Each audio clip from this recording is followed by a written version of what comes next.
to you. Caught up in my feelings, I got feelings for you. Caught up in my feelings, I got feelings for you. On my mind, I can't lie. On my mind, I can't lie. Pull you down till you dry. Pull you down till you dry. All the time, ease my mind. All the time, ease my mind. I know that you're dangerous, I'm addicted to you. I might rent the Lambo and go drive it like it's stolen. I've been living wild, I'm just going through the motions. Stumbling out the Uber, grab my hand, gave me the notion. Swimming in your water, but it feels just like the ocean. I can't lie, I've really been addicted to you. All of my attention I've been giving to you. Caught up in my feelings, I got feelings for you. Caught up in my feelings, I got feelings for you. On my mind, I can't lie. On my mind, I can't lie. Pull you down till you dry. Pull you down till you dry. All the time, ease my mind. All the time, ease my mind. I know that you're dangerous, I'm addicted to you. I was sipping Moet for 2 years straight to the face. Champagne belly bubble still won't go away. Last year my best man hit a stain with bad face. Now he's got a L behind the water's cold case. I wake up with pain.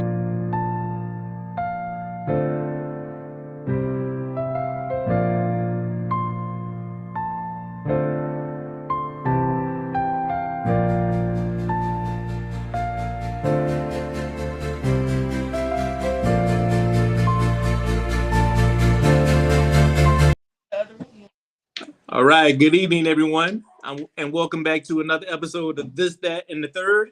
This is your boy Hook. I'm here with the homie Shannon. Shannon, what's going on with you? Ain't nothing. Living life, feeling good. You know, just came back from vacation. I'm happy. Bro, you stay outside. You know what? I said I'm going to lay low. I done turned 48, August season, Leo's in the house, you know what I'm saying? So I'm saying I'm going to lay low for a little while, reset, recenter. We'll see how that works out. I know it's hard because, like, people sending me stuff, the USC State game Friday, all the parties, and I'm like, Shannon, you staying home, girl.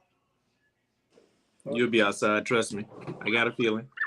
All right, so today we have something really special for you.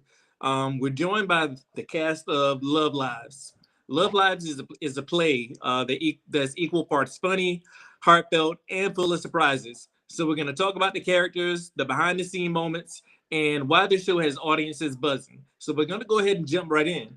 Now, Shannon, are you excited about this episode? What's going on? Tell me how you feel. I am, because I gotta say this. I have been in love with WOW, which is now Studio One, and Tangi and Joe and Tam for a long, long time. I've seen all the plays. Every time they come out with a play, I am there. So when I saw this play come out, first I was like, dog, Tangi's gonna be working fast because y'all just did a play early in the year. Right. And I'm like, we got to support. We got to make sure the people know about the play. We got to make sure we encourage people to come out. So like, it was like, I had to ask them to come on the show. So I'm glad y'all are here.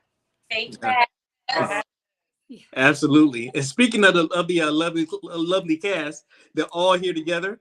So we want to go ahead and give them an opportunity to introduce themselves, tell everyone who they are. So guys, go ahead and take it away. Ladies first. What's up, y'all? It's your girl Alexis Bria. I am a singer, songwriter, actress by way of Hopkins, South Carolina. In the Color Purple musical, Fantasia, as well as Sophia for Daniela Brooks. So both of those characters. I also was in Fight Night, $1 Million Heights with Peacock, streaming right now on all platforms. I did some shows with Tyler Perry, and I've been singing and rapping and just doing music for a very long time. So it's been about 18 years. So very, very, very into the entertainment field. I play Madison in the new stage, play Love Lies. Madison is a lawyer and she's messy, but she's also very much so about that life. You know what I'm saying? So she gives you all of the things that you would feel like you need to get from the play. So yeah. Hey, I'm Shelly Rodriguez. I was born and raised in New York, but now I live here in South Carolina. And I mean, I've been with WOW now for 6 years. Done a lot of stage plays with WOW. I'm featured in Plain Sight, shown on Tubi and Peacock. Better plug it. Yes, plug it. Yes, check it out. And my character, Angie, something. She's an executive assistant to Cameron back here. But Angie's definitely that friend that is like, she's TTG. If you don't know this, she's trained to go, and she's a firecracker. So yeah, she. What's up, everybody? Oh, my fault, bro. You want to go? No, he was going in a little arch. Okay. So my name is DK Turner. Born and raised Columbia, South Carolina. And I'm also, other than actor, I'm also a photographer. So I do DK Turner Photography, where we do creative, bold, commercial, and creative portraits. So if you need some pictures, hit me up. I got you. But yeah, like I said, I'm an actor. I've been doing theater for over 12 years. I've been a part of WOW for probably that same amount of time. I was one of the original WOW babies. So when I was a little younger, I was one of the teens of WOW. So it's cool to come back and do Love Live, homecoming for me. And I'm playing the role of Cameron Henderson. And there's a lot I can say about Cam. There's a lot the cast can say about Cam, but Cameron is just, he's a hopeless romantic who is trying to have the cake and eat it too. Right? Oh. And, you know, cake is supposed to be eaten. So, you know, he's not all the way wrong, but sometimes he go about doing it the wrong way. So, Baby, don't eat too much. Yeah, he's doing too much. Yeah, he's doing too much. So yeah, that's me. What's going on, world? My name is David Anderson, and I'm playing Maxwell. Maxwell, I'm his best friend. We own the firm together. Big personality, flirtatious, funny, so I bring in the comic relief. And for myself, I'm from Columbia. I act a little bit. I did more stage plays than film, so you can call me a thespian. Yeah. I love it. But we go to the next question. That's it for me. I'm gonna keep it short. Oh, wait a minute. I heard DK say he was a wild baby. So my daughter was too. So y'all might have been there together. Oh, you know, you do look kind of familiar. So yeah, I'm sure I probably seen you like at a show or something. Yeah. We love the wild babies. Oh yeah. Oh, Hook, we done lost you, Hook. Can't hear you, Hook. Can't hear you, Hook. Oh, my fault. I was trying to get rid of the kids in the background, so my fault. Okay. All right, so again, thank you guys for joining. We really appreciate it. So we're going to go ahead and dive into it, man. And for the viewers, for the audience, make sure you guys share, comment, subscribe. Yeah, we want to get this out to as many people as possible. You're in for a good one. So before we start, right, I want to begin with a couple icebreaker questions, right? So, and you guys feel free to go in any order that you choose. So the first thing I want to ask you is, would you rather be famous for one role forever or do 100 small roles that no one remembers? Oh, wow. I'm going to say famous for one role forever. Because Okay. Raji from Baby Boy. And it jump-started her career, and it gave her start that she needed. And now you remember Taraji Baby Boy. You remember her from Cookie Lion. It's like having that breakout role is always better than having 1,000 roles that nobody remembers. That's my opinion for me. Okay. Yes.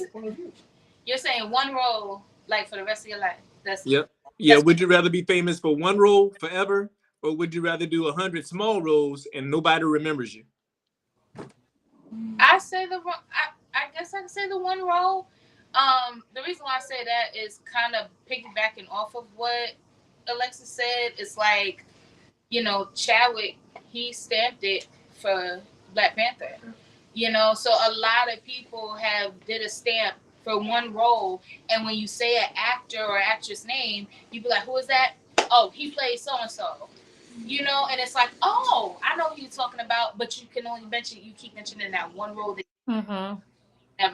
you never know what that one role could do for somebody. Okay. I'm not even gonna lie with y'all. I want to take the 100 roles because when I get 100 roles, I hear 100 checks. Oh, World, we need to get paid to pay these bills. So let me get the 100 roles. I get checks, okay? I ain't mad at that. Give me shoes. I'm gonna say think it depends on what you want. You know, if you want to be famous for the one, you know, legendary role, it's like, well, why do you want that fame? You know, like what's the purpose? What's the goal, right? For the 100 small roles, no one may remember it, but you learn so much by doing those roles, and you get a chance to continue to perfect your craft. So it's really about like, what are you doing it because you love the craft, or are you doing it to be famous? Yeah. So I just throw that out there, just, you know, to be a little different. No, we ain't gonna let him get away with it. You still gotta pick one. I said all that, so I wouldn't have to pick one. I'm gonna go 100 small roles. Just because of the love for the craft and the skill and the getting better. And even though you said no one will remember you, it might be that one person. Like, hey, this guy's been consistent, and then you get the big role. Yeah. Yeah, and I like everybody's answers, and I asked the question because obviously somebody mentioned Chadwick Boseman. Like, I know he's played in a lot of movies, but as soon as I think of him, I think either Black Panther or James Brown. You know what I'm saying? So, but conversely, there are a lot of actors and actresses out there. I've seen their faces. I know they played in a lot of stuff, but I do not know their names at all. That one that played in Poetic Justice. We don't never remember his name. Y'all don't even know who I'm talking about, ain't it? The bald head guy. What's his name? So the question said, Bokeem Woodbine. Okay, yeah, y'all know. Right, exactly. Bokeem Woodbine. Like, you know what I'm saying? It's like, for the longest, I'm like, what's dude's name? But he's in everything. Everybody be like, who is that? What's his name again? Right, exactly. I do want to ask one more question, though. So, would you rather forget your lines on stage, or would you rather trip on stage? Trip. You can make that part. Baby, you can make that funny. It's been done. Yes. It's been done. What you say? I'm tripping. I ain't gonna lie. I already missed a line because the audience won't know. The audience won't know because y'all don't know the script. So I can get it off. I would have thought y'all would have said miss a line too. I'm surprised y'all said trip. I'm not trying to fall on stage. I can drop a line because I can make it up. You can improv. Y'all won't know. But you don't want to drop yourself. Yeah, and if you trip though, like, you don't always have control over how you land. Exactly. No, I would have ended up being like Tamar Braxton. No tea, no nothing. Just messed up. Like, you don't know how that thing will turn out. Recover yourself. If you forget a line, you really can't recover yourself, then you stuck on stage. But if you trip, I could just, I messed that up. Oh my God. Well, see, you know what? Most of the time with the wild plays, y'all be having such a good time. I be thinking sometimes y'all ad-libbing anyway. Hey, you never know. You never know. That's a secret. Yeah, because I won't lie. One of those series had me in a chokehold for a few episodes. Well, what is it? Love in Plain Sight or Secrets in Plain Secrets Sight. in Plain Sight. They had me in a chokehold for a minute. So, but yeah. Which is on Peacock, by the way. And Tubi. Yeah. Hey, there you go. Shameless plug. I'm with it. All right. And again, I appreciate you guys. I know that was like a fun little icebreaker or whatnot. But let's go ahead and get into it, right? So, how would you guys describe Love Lives in just a few words? Ooh. Just a few? It's definitely layered. If you need more than a few, that's fine too. Yeah, it's definitely layered. Love Lives, this play is different from any other play that we've done, especially dealing with mental health. Breaks into different areas of mental health for women and for men. Just dealing with it in everyday life, and it may be something that you don't notice about yourself, and you could actually pinpoint it out, maybe even from this play, something you do, something that's out of ordinary. So yeah, it's definitely something that is bringing difference with mental health issues that people deal with on day to day. I think that is, I would say, messy, but yet super, it's fun. Fun. You got funny moments, you got serious moments, you got, like she said, mental health moments. You have so many moments all in one. It keeps you on the edge of your seat, and it really truly means break a leg. You know how they say break a leg in theater? We learned that break a leg in theater means they hope people laugh so hard that they fall out of the back of their chairs and break a leg. It doesn't necessarily mean actually break a leg when you get on stage. I'm thinking that'll be that this play is exactly the definition of breaking a leg. So I think it's going to be a lot of fun. That's how I would describe it. Hey, are y'all aware that this play is like a drama thriller? No. No. Y'all gotta tell us, because see, y'all said you said layers, and then Shelly mentioned the mental health component, and I had never even thought of that. Yeah. When I heard Love Lies, so y'all are making me even more interested. Some people might say it's a romantic drama thriller because it's a romance element too. You know, we can't forget about that. Let's just throw all the genres in there. It's comedy too. Yeah. So they have all bases covered. It sounds like, right? All of them. We're gonna be tired. We're gonna be tired when we leave. Yeah, and I do love the fact you mentioned mental health. And when I heard Love Lives, that's really the last facet of anything that I even thought I would I would learn from this play. And it's as someone, as a Black male who actually sought therapy, you know what I'm saying, to overcome trauma and past issues. Obviously, I'm a big proponent of a big advocate of mental health. You know what I mean? Just being mentally stable. So I'm certainly glad that you guys managed to have that in there as well. But it sounds like we got all areas covered. Mental health, all of them. we got drama, we got thriller. Mine up. Yeah, we got comedy. So it looks like we got everything covered. I'm ready to see it right now. I'm ready to see it.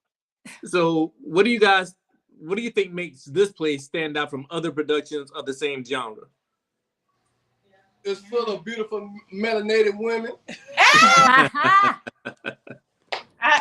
think what makes this stand out is WOW always brings something special to every theater and every performance that they come through. You know, when they say that these directors and the writers, they put their heart and their soul, the whole entire team puts their heart and their soul in it, and it's so much passion behind the scenes that people don't get to see. That, you know, I'm not exactly sure plays are ran, but I know for a fact the family aspect of it on the behind the scenes, you know, the way that we treat each other, we talk to each other, we get together even when we don't have rehearsal, or just everything about it just feels so natural. And I don't think that nobody else has that type of, they don't bring that, and then it shows when we get on stage, it shows when we together and we finally, like, if we're lacking in the area, like, you know, Shelly knows that I'm still kind of new to theater. This is only my second stage play. I've done a lot of film, but I haven't done a lot of theater. And so it's a learning component for me, but having these people around me, DK, 12 years in, Shelly, 6 years in, you know, everybody's 6 years or more in, and I'm just learning. But if you saw it, you wouldn't be able to tell, because I have people that's giving me great advice behind the scenes that's keeping me going, and that's not hating or that's not tearing me down or allowing me to see, like, even when I'm hard on myself, they make myself back up, like, shake it off, brush it off, and keep going. We're gonna fix it. Don't, you know what I'm saying? We got time. So love that. Just WOW in general. Like, I don't know about any place else, but it definitely feels like home. So I love that fact in that aspect. Yeah, and I think that I was just gonna say, I don't know if y'all noticed, but Hook put on the moniker one of our viewers called WOW SC's Team Broadway. So, you know, I think it does bring those elements and the family and the constant excellence in how they present the craft of acting and theater to the community. So just piggybacking on what you're saying about it just being like a family and people, y'all working with each other, and you can see that on stage too. And one thing, I think the difference is you go to a stage play and you entertain all this, but when you come here, you're walking away with something. You're not nothing. It's a lesson learned. It's a feeling that is gained. In a WOW show, you are going to probably laugh real hard, cry real hard. Like, oh my gosh, that was so exciting, and that's what makes you want to come back. So, a lot of people that have came to the place for me, they're coming to the world of music for me, so they're able to see a different aspect, and they're always like, "Yo, I don't even like stage plays, so I don't even come." But that right there was crazy, like, and then they make us want to come back. My dad even was saying, like, he learned lessons throughout the play that he felt like during my life he fell short in, and he saw himself in the characters. And That's huge. Yeah, being able to, my dad is really a really big advocate on, letting me know when he was wrong. And I appreciate that because a lot of parents don't do that. But he was absolutely able to see himself in the characters and come back and apologize to me for some of the things that he did in my childhood. And so I think that that is something that I've never seen happen, especially for me in general. Mm-hmm. Yeah. That's pretty dope. That's dope. Yeah, absolutely. And I think that for any work environment, right? Whether it's corporate America, whether it's stage play, whether any type of theater, like the people that you work with and work around, if you have if you have a strong cohesive unit and you have good camaraderie, you're working together, it makes it that much easier. You know what I'm saying? So it makes it a lot less work and more family oriented. So I definitely appreciate that aspect of it. And also as a father, the fact that your dad saw some things, some areas where he could have improved as well. And that's why these type of things are so important, because things that we can't normally openly express, we see it in these characters. We see ourselves in these characters and we can really relate. And then it allows us to really open up to our loved ones. Because I'm trying to be that same way with my daughters. Like I'm learning, because the way I grew up as parents were never wrong. It's whatever they said was, and whatever they said was golden, right? But now it's like, you know what? It's okay to admit when you messed up and you made a mistake. It doesn't make you a bad parent. It makes you human. So definitely. Yeah. I ain't wrong. You just didn't tell me everything. I don't know about that. Yeah. And as far as, and while we're talking about family, we do have a question from one of the audience members, Joe Thompson. Joe wants to know, let me pull it back up, take my glasses off. How do you deal with the challenges of managing family along with traveling for shows? Oh, yeah. The biggest thing that you need to establish from the beginning is a support system. If you're not with it, or if your family is not supporting you, that is the only challenge that you will have. I can honestly say I don't experience I have a support system. So they know when I gotta go and I gotta go to the show, they already know Shelly's not available. Shelly's gonna be busy for this day to this day, or for this month to this month. And if you don't have that support, then honestly there's outlets to reach out to, but I definitely think it's a big support system first and firsthand. Like, have y'all experienced that? I would say, and that's 100% correct. The support system is everything. I would say communication is very, very key. Things that are communicated very early on usually tend to go a little smoother than when you just throw a lot of information on your people at the last minute. Yes. So I would say for people who do like a lot of shows, theater takes a lot of your time. It's a huge sacrifice. It's a lot of dedication. You have to rehearse. Sometimes you have to rehearse outside of rehearsal. You have to learn your lines. So it's a big sacrifice. So if you communicate up front about what it is you're doing and what you need as an actor to your family or to your support system, things go a little smoother rather than you just not communicating because you're like, they'll be okay. They know what I love to do. They'll be all right. And then there's no communication. Then you got a lot of conflict, a lot of arguments. For the married folks, you got some situations there. So communication is key. Yeah. I think that it's a balance.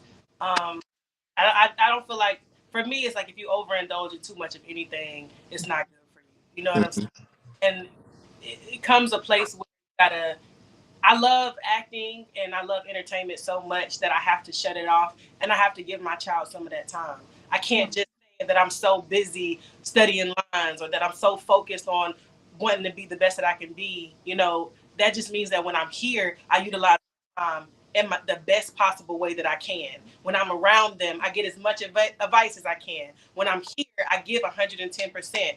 I don't let it, you know what I'm saying? And then when I'm giving that time to my family and to my daughter, because, that balance is so important. You have to make sure that both of them, neither one of them feel bigger than the other. You know what I'm saying?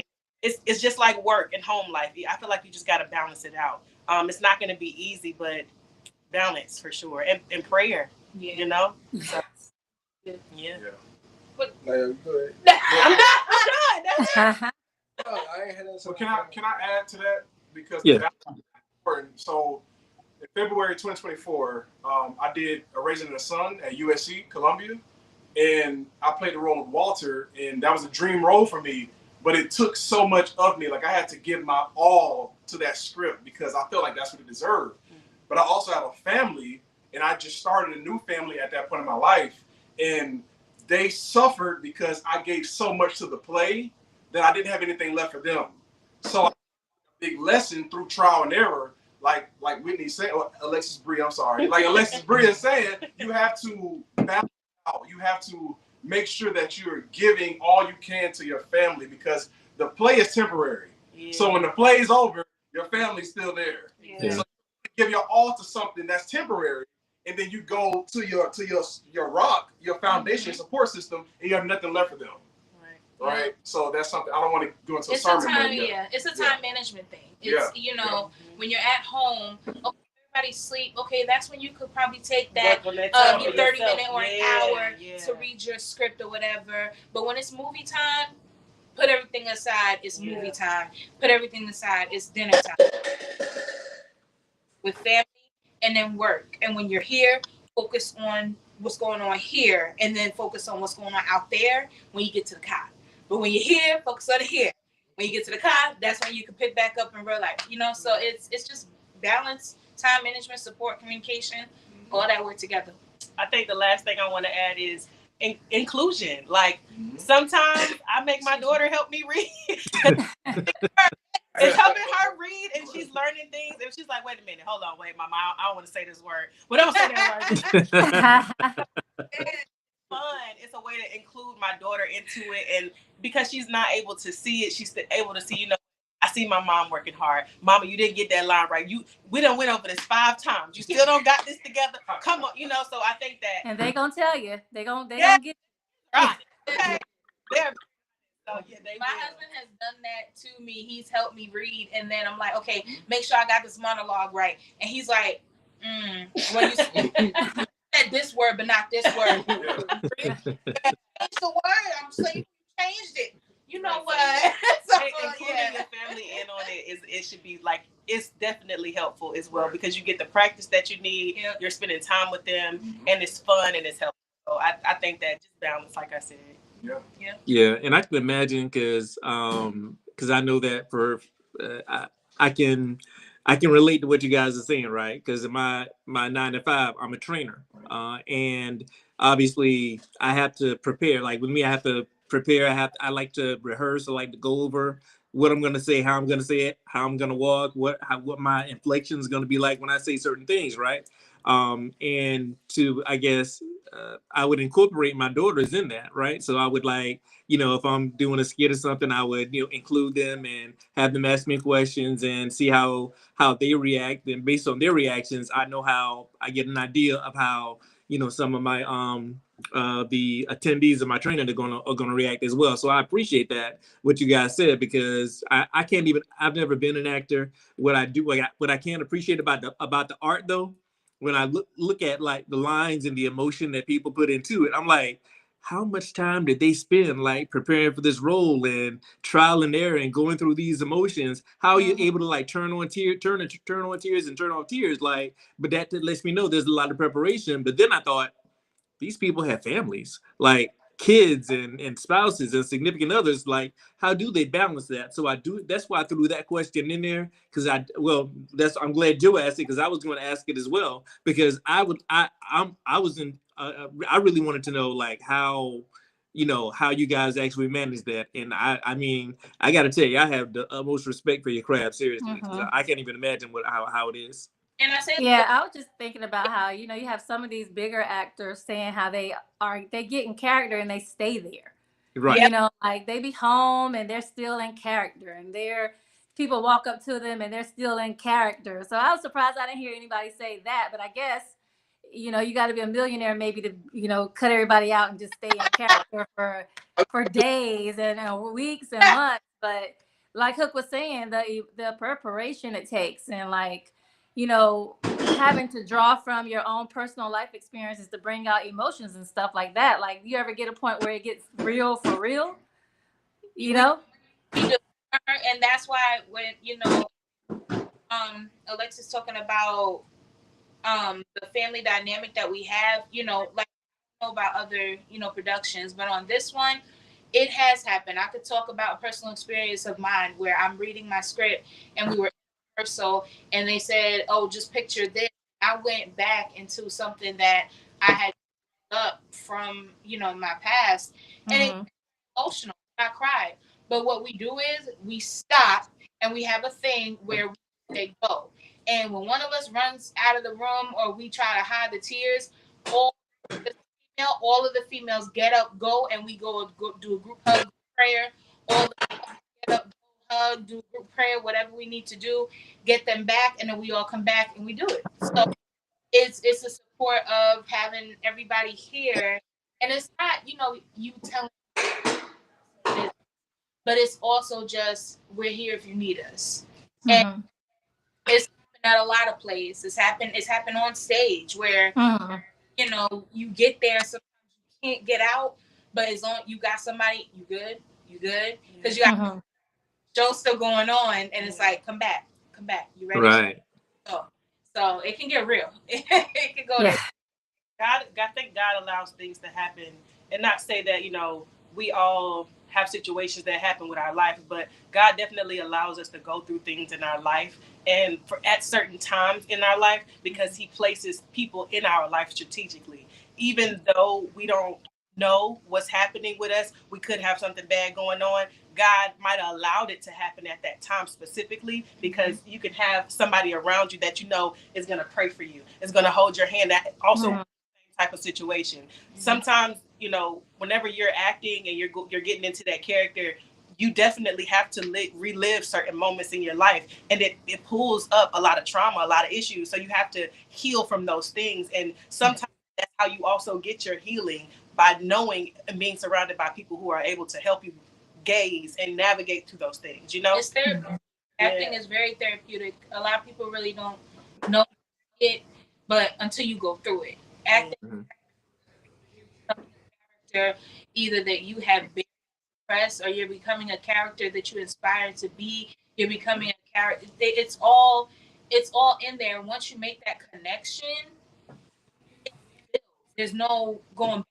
It's just moving forward. And even if you can't personally connect, you know somebody, pull from somebody that you can connect to, and with that helps us be able to deliver it to you in the audience, to be able to walk away with that lesson that they wanted you to learn, or to be able to walk away with that, oh wow, I saw myself in that character, or that is, I need a I need a change, I need a elevator, something like that. It makes you think.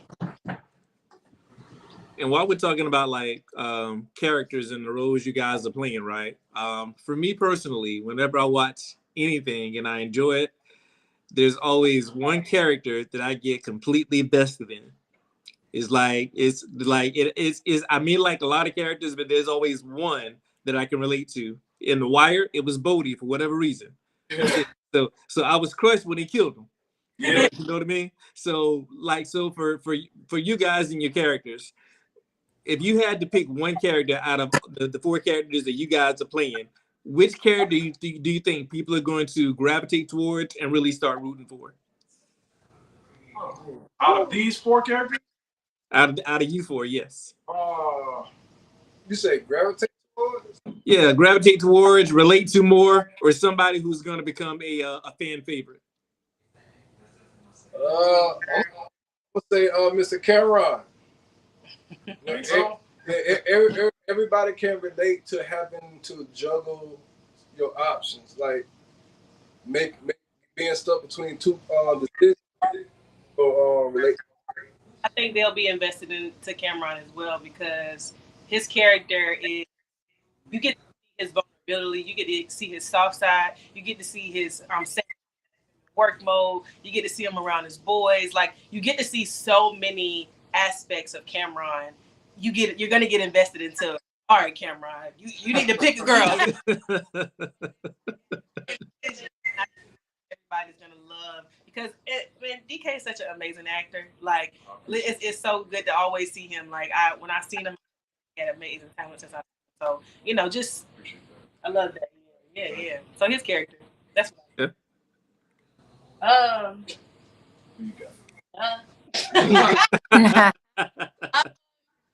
not gonna lie. It's not because I play her, but it is because of her story. I'm gonna say Angie. Her story is represent and could be representing a lot of women in life now who are going through not only mental health, mental issues, but marital issues. Mm-hmm. She is exuding like a lot of marital issues that start to happen and it starts to break down, and that breaking point for a woman or a man, it's an example of what she is bringing to the play, what she is, I'm giving my all, what do I do next? So I feel like some people gravitate to her. Yeah, I think I'm gonna rock with Angie too because no spoilers at all, but there's a moment where you see everything come together, and it's like I feel like people will relate to that when they've been taking so much for so long, and they just have to let it out, and that's definitely. I think Angie's gonna be a fan favorite for sure, and she's hilarious, and Shelly's dope. So Thank you. And we got some good music too. We got some music coming with all this dopeness and. No, not in this play. Oh my God. You might sing us a little something. I'm Madison, and in this play, Madison, you never know what happened with Madison is the most hoodest lawyer. This girl is like, she do not play about her family, and she don't play about her. She just don't play about her family. Like, even her clients, she don't play about her clients either. She doesn't play. Period. Okay. She's ready to go to that next. Like she ready. Okay, now I'm definitely Madison the lawyer, but I'm also Madison. Right. Don't mess with my sister. You know. Hey, where Madison from? In my mind, Madison is a girl from Brooklyn. She's okay. This is who I think Madison is, and this is how I had to think of her, right?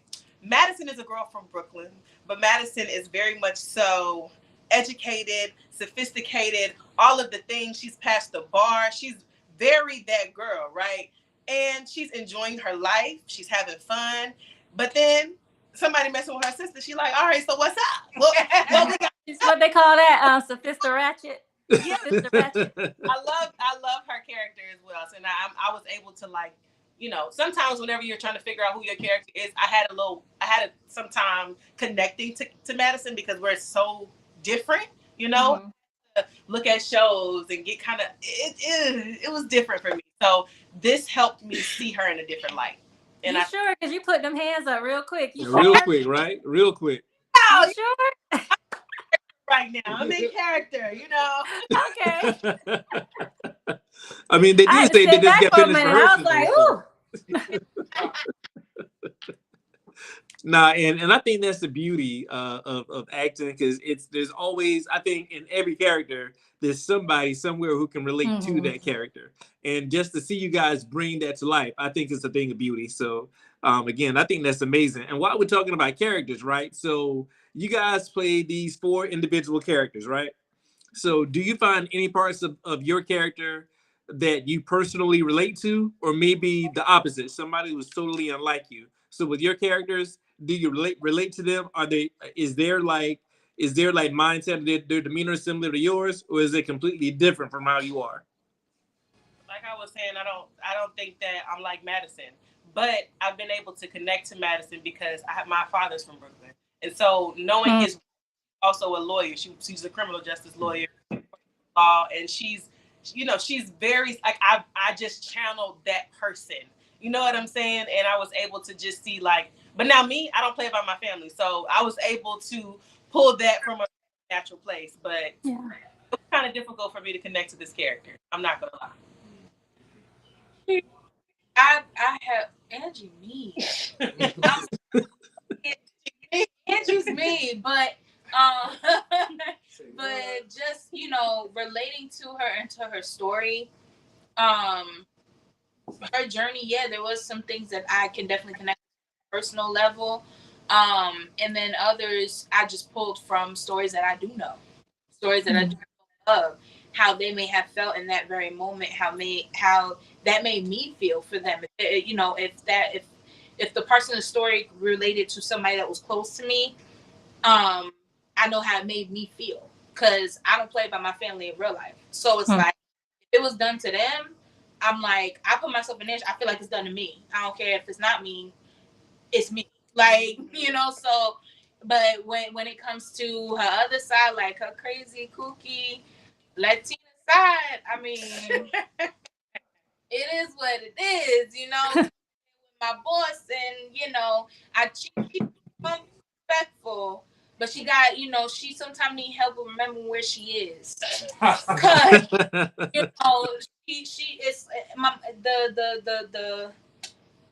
the thing my mommy say is you gonna get what is act up in the street, you gonna get embarrassed in the street. So you act up, in the office, you're gonna get embarrassed in the office, but you can't always do that sometimes. So you gotta behave. So and try to behave herself. Don't lose your You gotta remember where you are. They gotta tell you at work, you at church, girl, stop. You at the police station, don't act like that. Now it sounds like Angie don't know how to read the room. I don't know where she at. Like, wait a minute, hold on. The room needs to read Angie.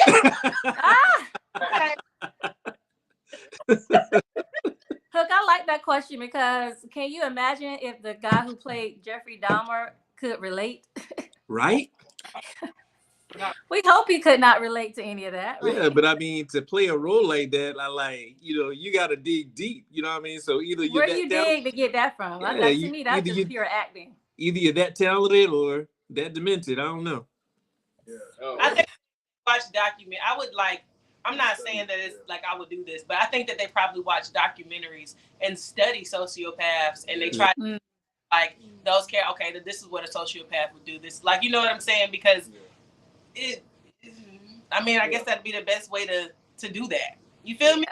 Yeah, that's a hard one. How you come out of that character? Try to find the don't go in it. Right. Don't go in it.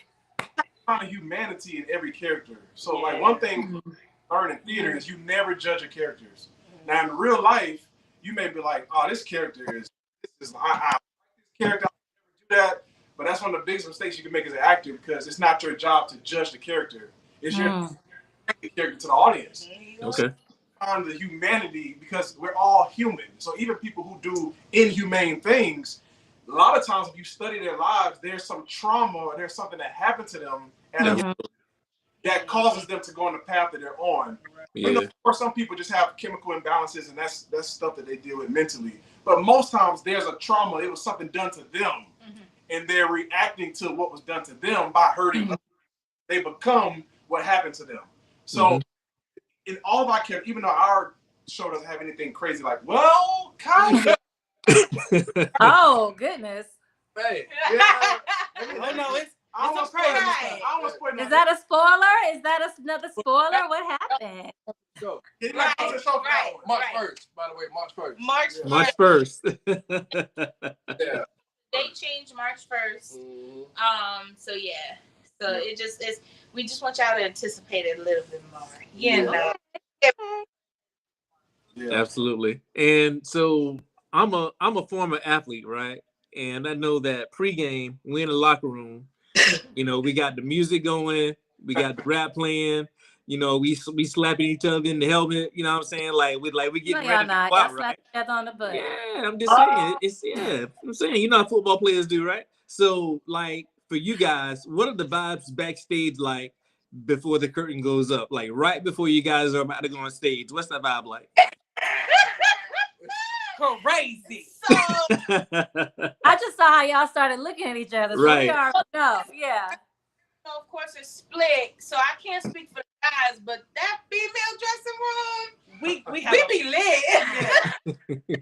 From a whole worship session, yes, to a dance session. Yes. Everybody doing makeup, hair. Everybody trying to get it together. All right, run these lines with me. Wait, who going out first? Like we always, it's oh my God, it's so hectic. You'll walk in and we'll just, you know, like she said, we're playing that worship music. Then we'll get into a little bit soft R&B, and then right before we go on stage, we get into that. Oh, okay.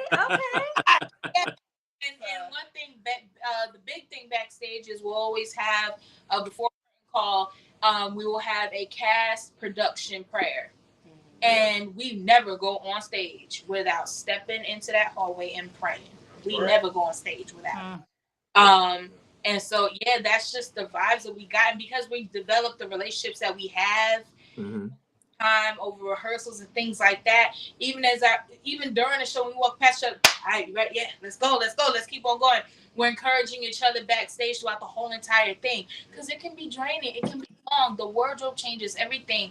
So just, you know, make sure everybody is still, you still good, you still all right, let's go. All right, y'all, we got 4 more scenes, let's go, we got this. So, yeah, So Shirley, I like you said that. So do y'all come in with the mindset you're going to develop a relationship, or do you come in and it already kind of like the chemistry just works? So does it take the right mindset to make the chemistry work?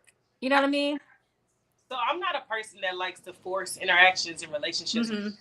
I like for things to happen naturally. You know what I'm saying? I am receptive to them happy. I'm receptive to that. I'm receptive because, you know, I'm a really big stickler on the Bible, because the Bible says, you know, show yourself friendly. You gotta show yourself friendly to be friendly. So, you know, something like that. All right, we follow you, girl. We got you, girl. We with you. Saying it's just like, I'm not trying to go in there and make friends, but while I'm in there, I'm gonna still be friendly to people. And then there are moments throughout the rehearsals and the plays where it's like, all right, girl, you got this. You know what I'm saying? Like, you got, all right, what do you need help? Just no, forget about all of that. You get back into, matter of fact, that was that was much better. See, like, they hype you up and let you know, like, okay, they don't tear you down whenever you do something wrong, and they help build you up if you did something good. You know what I'm saying? So it kind of just develops over time with it happening, and us seeing people go through it and change their, like, as we see the play progresses, we see everybody getting better as well. And so we're letting them know that you killed that. You know what I'm saying? And so about that, I think that the friendships just kind of happen naturally. And we develop outside friendships too. So it's like, you know, even after the play, sometimes we'll still have an outing or two. Sometimes we'll do what we like to do also. It's like a cast reunion after the play.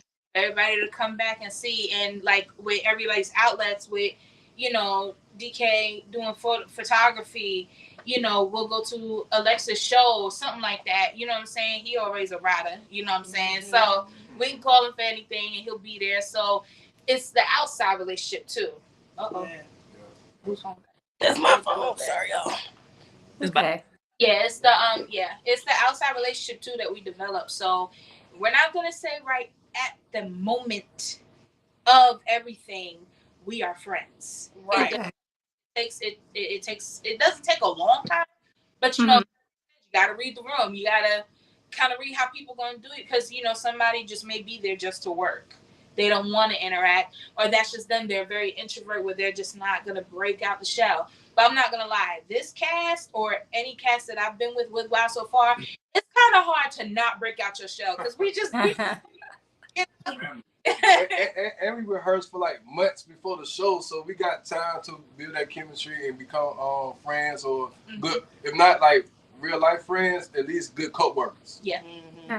Everybody got a favorite co-worker. Oh, y'all got work husbands and work wives. Okay. You develop your person too in the cast. Like, everybody will have a person that they'll just gravitate to, you know, like that. Oh, that's my cast best friend, you know. And it's just, if you're going through something or you're feeling hard and you just want to talk it through, and it's pertaining to the play, and you feel like you can't really talk to your family about it because they really won't understand because they're not there, you can call that person and they can talk about it with you. They understand. I feel like from the last play that we did, 2 of the girls that I was in the play with have become, like, literally now they're like my best friends, and I see them all the time. And it's that's like beautiful. That's beautiful. that friendship. I wasn't looking for that friendship. You know, I have friends already, but just being on with them, talk to them, and then our stories off stage while everybody else is doing their, like, say if it's their scene, we're still sitting there watching their scene, like, oh my God, I've been through something like that. And it's just conversations that are on the sidebars. Yep. It helps you build relationships with people that you never expect. Yeah, I'm with you on that one because I'm the same way with relationships. I don't like to force anything. Yeah. I rather it happen organically. You know what I'm saying? Because it's more genuine that way. So I definitely understand that. And this has been a great conversation, man. You guys have been wonderful. But I do want to ask you one more question though. What do you hope audiences take away from Love Lives? Like, what do you want their takeaway to be? I'm gonna jump on this real quick because there's a moment in the play where the concept of reaping what you sow comes up. So I think that's a big part of the show is that you reap what you sow. So you're intentional about what you're sowing. If you sow confusion, if you sow those type of things, you're gonna reap that at some point. It might not happen right away, but eventually your decisions will catch up to you. Mm-hmm. Careful where what you're planting in your garden. Just be careful. So I'll say that's the first thing that come to mind because my character is dealing with a lot of stuff. A lot of let go too far, and now it's judgment day, and he's trying to figure out how do I balance all of my bad choices. Yeah. So you have to just be careful what you sow. Yeah. Be intentional about who you love. Like don't waste nobody's time, and people don't like stop. I really wish that we would get out of this sneaky link era. And I'm girl. Like I haven't experienced the link era. You know what I'm saying? I ended up falling. I'm just too like I don't know. I'm not with this generation of love. I'm sorry. Not even. Preach. I tried. It did not work.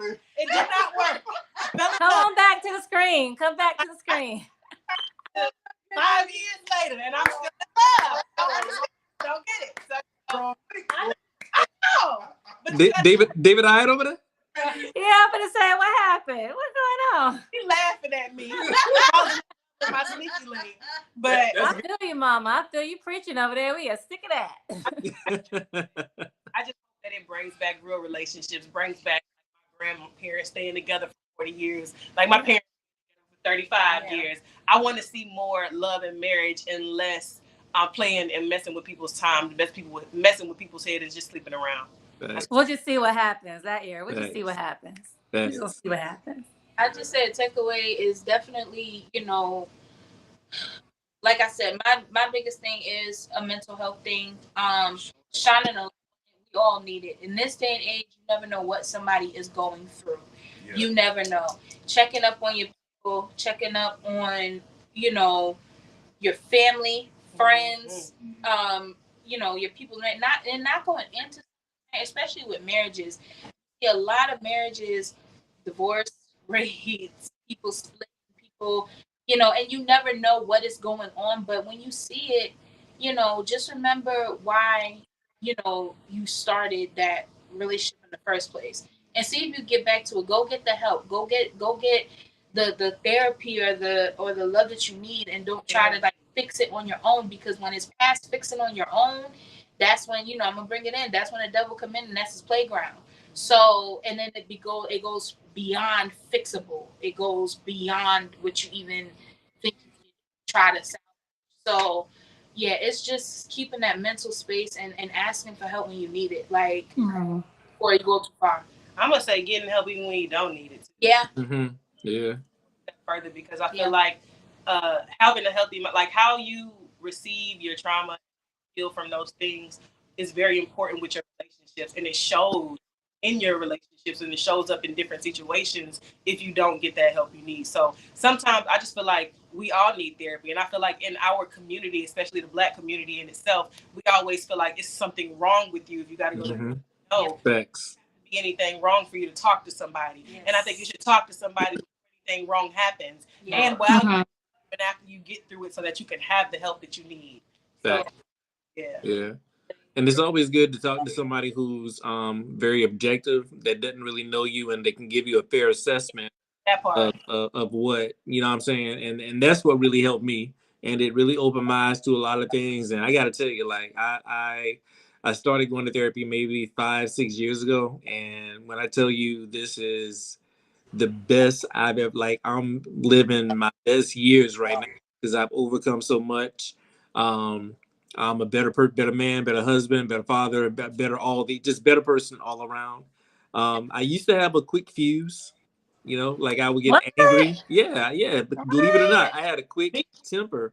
But now it's like nothing bothers me. Like I'm so at peace. People like, you don't care about nothing. I'm like, yeah, I care, but I'm just not about to let little things upset me. Which is why I wasn't very mad when Clemson lost Saturday, because I was, because 6 years ago I would have been livid. But I'm over it now. I'm good.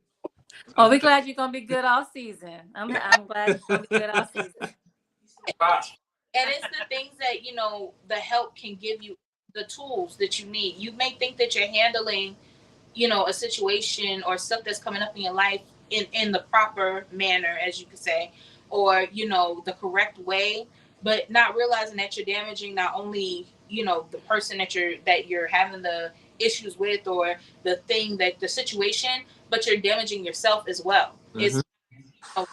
It's not one-sided, it's everything around. So going to somebody that can actually really help you and give you tools to properly do it is getting healthy too. It's not just, oh, you're saying I'm wrong. I'm not saying you're wrong. I'm giving you a tool to use to make sure that you're approaching it in a better way. And working. So trying it this way could be a little better.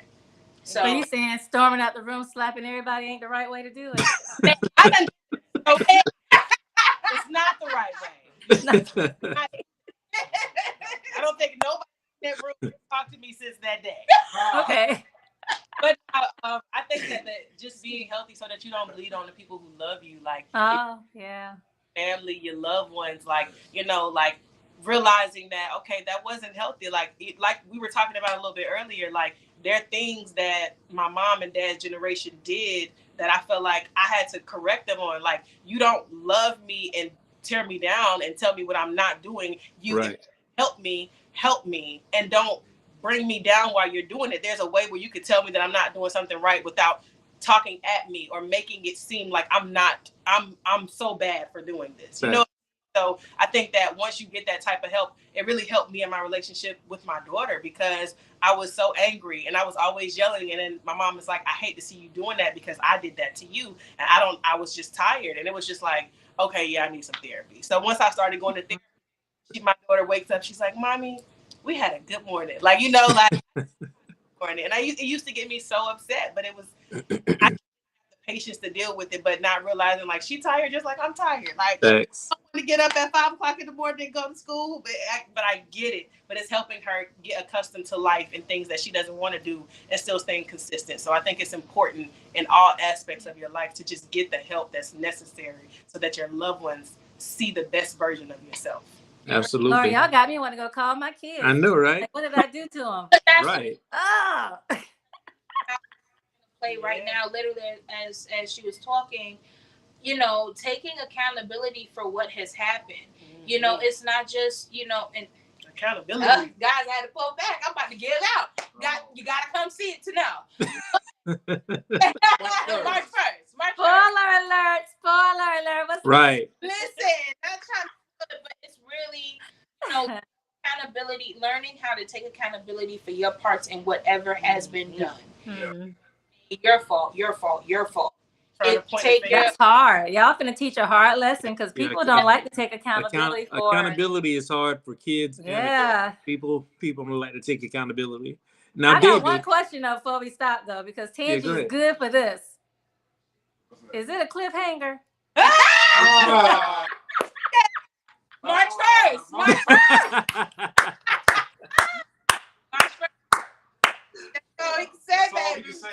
March 1st. She good for that now. Look here. Multiple shows. Multiple checks, right? Yeah. Right. Listen, I know she's definitely good for that, and we always get it. We tell her, we're like, listen, people have. We still waiting on the other one to run back. We like, what's up? Yeah, I get that all the time. I'm handing out flyers. Like, so is this part 4? Is it what? Yeah. Like, we coming. So I guess the thing, like, so we gotta wait all the way until March before we see this, right? Yeah. Well, we Seriously? a trailer dropping from the last show, so that you're able to see exactly what the next show is going to be about. Okay. Yeah. But you do have. Yeah. Okay, I got it. Okay. But trust and believe, the wife and I will be in the building because I'm excited. I really want to see this, right? And Shannon, I'll let you give your commentary. Like, give us your Shannonism. Well, y'all know I'm gonna be there, and I'm gonna bring all my friends. We always make it a good time. But I guess I just want to make sure the audience knows that while Studio One brings you quality theater, quality products to our state. Like, we have a gym sitting right here in the state of South Carolina.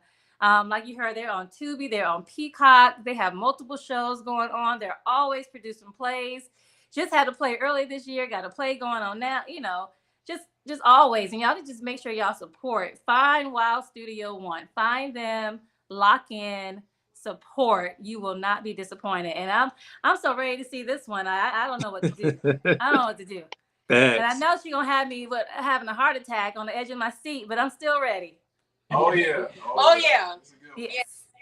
It's a great play, and the writer Shanika, she really, she showed out. Whoo! She poured a lot of herself into this play. Yeah. She is amazing, and I really, I'm gonna tag it in there.